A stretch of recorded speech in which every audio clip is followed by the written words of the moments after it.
La municipalité de Mont-Tremblant est officialisée en 1940. À l'origine, elle comprend les secteurs du lac Mercier et la station de ski de Joe Ryan sur la montagne.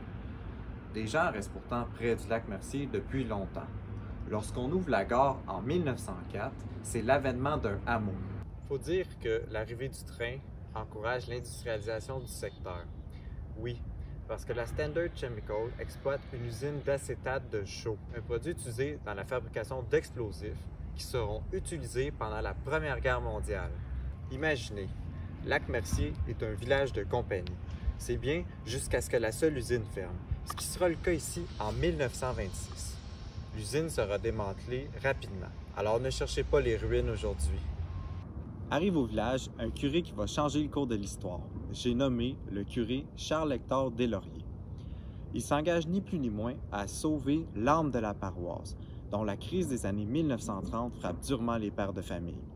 On doit au curé Deslauriers le mérite d'avoir sauvé le projet de centre de ski du Mont-Tremblant. En 1938, alors que la construction de la station de ski de Joe Ryan stagne à cause de la bureaucratie gouvernementale, le curé Deslauriers appelle directement le premier ministre Maurice Duplessis. 76 $ d'interurbain plus tard, n'oubliez pas, on est en 1938, c'est beaucoup d'argent, l'impasse est réglée. Deslauriers est lui-même un amateur de ski. Son intervention va lui profiter directement. Mais le plus important dans l'histoire, c'est que ce sont les paroissiens du lac Mercier qui vont réaliser la construction du charmant village d'inspiration québécoise au pied du Mont-Tremblant.